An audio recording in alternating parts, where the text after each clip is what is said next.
অনেকে YouTube channel মনিটাইজেশনের ক্ষেত্রে একটা বড় সমস্যায় পড়েন। অ্যাকচুয়ালি আমরা যদি সমস্যাটা বুঝতে পারি তাহলে সেটা সলভ করতে কিন্তু সহজ হয়, বাট সমস্যা যদি না বুঝতে পারি তাহলে কিন্তু সলভ করতে বহুত সমস্যা হয়ে যায়। যেমন মনিটাইজেশন জন্য অ্যাপ্লাই করলে একটা রিজেকশন আসে, অর্থাৎ ইউটিউব একটা কথা বলে কারেন্টলি ইনএলিজিবল ফর মনিটাইজেশন, অর্থাৎ আপনার ইউটিউব চ্যানেল এখন মনিটাইজেশনের জন্য এলিজিবল না। এখন কেন না, কী জন্য না, এরকম কিন্তু কিছুই বলে না। কারণ ইউটিউব নর্মালি মনিটাইজেশন রিজেক্ট করে দিলে অনেক কারণ দেখায়, যেমন reused content, repetitive content, sexual content, misleading metadata, adult content, অনেক নিয়ম দেখায়, বলে যে হ্যাঁ এই কারণে আপনার চ্যানেল মনিটাইজেশন হলো না। বাট এই এমন একটা কারণ যে কারেন্টলি ইনএলিজিবল ফর মনিটাইজেশন, যেটা আসলে ইউটিউবাররা বুঝতে পারে না যে আসলে কেন আমার চ্যানেলে মনিটাইজেশন দিল না ইউটিউব। এবং অনেকেরই এরকম হয়েছে, আবার রিঅ্যাপ্লাই করে, আবারও এই সেম প্রবলেম দেখায়। আজকের ভিডিও থেকে আপনারা জানতে পারবেন যে কেন ইউটিউব অ্যাকচুয়ালি এইটা বলে এবং এটার সমাধান কী। যাদের এই সমস্যাটা হচ্ছে তারা এই ভিডিওটা দেখলে সমাধান করে নিতে পারবেন। এখানে অনেক বিষয় দায়ী থাকে। অ্যাকচুয়ালি এক একটা চ্যানেলের জন্য এক এক রকম সলিউশন থাকে। আমি ইউটিউবের সাথে ডিরেক্টলি চ্যাটিং করছি, তো তারা বলছে যে এটা এক এক চ্যানেলের ক্ষেত্রে এক এক রকম হতে পারে। কয়েকটা কারণ হতে পারে, তার মধ্যে এক নম্বর কারণ হচ্ছে আমরা অনেক সময় অন্যদের মিউজিক ইউজ করি, যার ফলে আমাদের কপিরাইট ক্লেম চলে আসে, not a strike, copyright claim চলে আসে। যার ফলে আমাদের চ্যানেলে যদি অনেক বেশি কপিরাইট ক্লেম থাকে তখন আমাদের চ্যানেল মনিটাইজেশনের ক্ষেত্রে একটু সমস্যা হতে পারে। ইউটিউব ডিরেক্টলি এটা কিন্তু কোথাও বলেনি যে কপিরাইট ক্লেম থাকলে মনিটাইজেশন সমস্যা হবে, বাট দেখা যাচ্ছে আপনার চ্যানেলে 100টা ভিডিওর মধ্যে 10টা ভিডিওতে ক্লেম আছে, তখন হয়তো বা সমস্যা নেই। বাট 100টা ভিডিওর মধ্যে যদি 95টা ভিডিওতে যদি ক্লেম চলে আসে, ক্লেম থাকে, তাহলে কিন্তু এই সমস্যাটা হতে পারে। তো আমরা অন্যদের মিউজিক ইউজ করব, অন্যদের কন্টেন্ট ইউজ করবো, বাট অবশ্যই একটু ভেবে চিনতে এবং একটু মডিফাইটাই করে ইউজ করলে সেটা আমাদের জন্য ভালো হয়। ক্লেম যদি বেশি থাকে তাহলে অবশ্যই মনিটাইজেশন অ্যাপ্লাই করার আগে কিছু ভিডিও অবশ্যই প্রাইভেট করে দেওয়া উচিত, তাহলে আপনি এই সমস্যার হাত থেকে বাঁচতে পারবেন। 1 নাম্বার।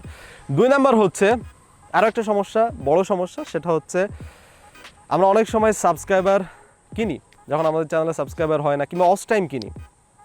অনেক ওয়েবসাইট আছে, অনেক ওয়েবসাইটে আপনারা বিভিন্ন ডিল দেখতে পারবেন যে 1000 সাবস্ক্রাইবার 100 টাকা, 5000 সাবস্ক্রাইবার 10,000 সাবস্ক্রাইবার এত টাকা, 4000 ঘন্টা ওয়াচ টাইম এত টাকা। তো আমরা কী করি, সেসব ওয়েবসাইটে আমরা যাই, যে তাদেরকে আমাদের চ্যানেলের অ্যাক্সেস দিই। আমরা জানি না, অনেকেই হয়তো বা জানি না, তারা যেভাবে করতে বলে আমরা সেইভাবে করি, বাট আমরা না জেনে শুনে তাদেরকে অ্যাক্সেস দিই এবং তারা কি করে আমাদের চ্যানেলে কিছু সাবস্ক্রাইবার দিয়ে দেয়, হ্যাঁ দেয় তারা, এবং কিছু ওয়াচ টাইমও দিয়ে দেয়, যে যেরকম প্যাকেজ কিনে সেই হিসেবে দিয়ে দেয়।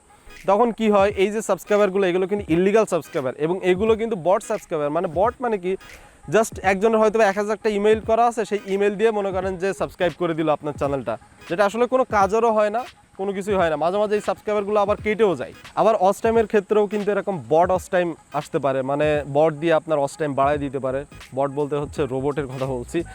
মানে বিভিন্ন সফটওয়্যার আছে যেখানে এরকম সিস্টেম করা হয় যে আপনার জাস্ট ভিডিওর ইউআরএল দিলে অটোমেটিক ভিউস আসতে থাকে, অটোমেটিক ওয়াচ টাইম আসতে থাকে, সেখান থেকে ওয়াচ টাইম বাড়াই দেওয়া হয়, যেটা ইললিগালভাবে।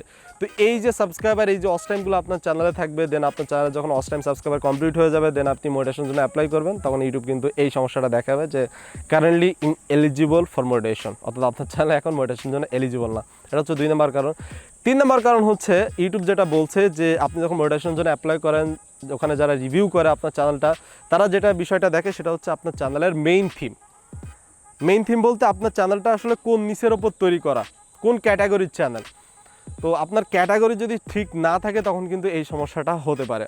যেমন অনেকে আছে যারা এক চ্যানেলের মধ্যে হজবরলা ভিডিও আপলোড করে, ফানি ভিডিও আপলোড করে, কুকিং ভিডিও আপলোড করে, আবার মিউজিক ভিডিও আপলোড করে, আবার টিকটক ভিডিও টিকটক থেকে এনে আপলোড করে দেয়।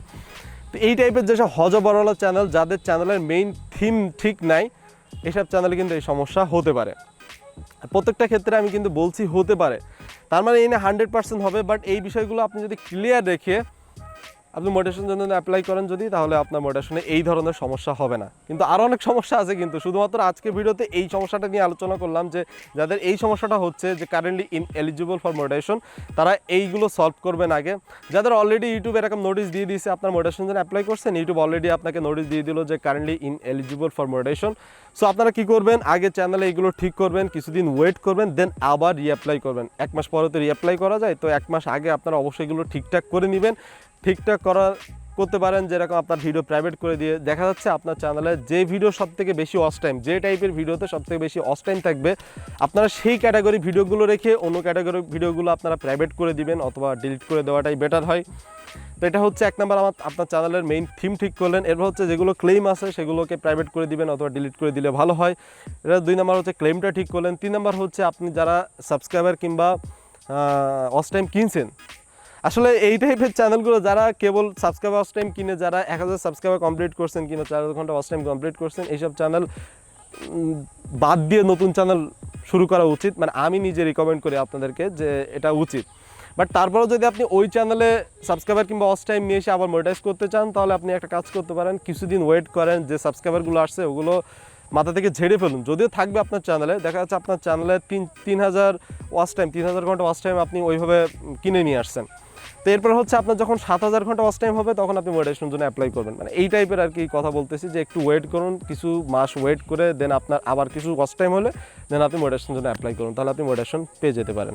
বাট এই টাইপের চ্যানেল যারা সাবস্ক্রাইবার কিনেন কিংবা ওয়াচ টাইম কিনেন, একবারে চ্যানেলের মধ্যে কোনো অর্গানিক কোনো সাবস্ক্রাইবার কিংবা ওয়াচ টাইম নেই, তারা এটা বাদ দেওয়া উচিত, দিয়ে নতুন করে শুরু করা উচিত। তাহলে ফ্রেশ একটা চ্যানেল হবে, আপনার কখনো এরকম ভয় হবে না যে চ্যানেলে কোনো সমস্যা হতে পারে, কনফিডেন্স থাকবে। শুনুন, আরেকটা কথা, ইম্পর্টেন্ট কথা, সেটা হচ্ছে অনেকে ইনস্টাগ্রাম অ্যাকাউন্টে হাই হ্যালো দিয়ে জাস্ট বলেন যে ভাই হেল্প লাগবে, হেল্প লাগবে। কী হেল্প লাগবে এটা তো আপনারা বলেন না।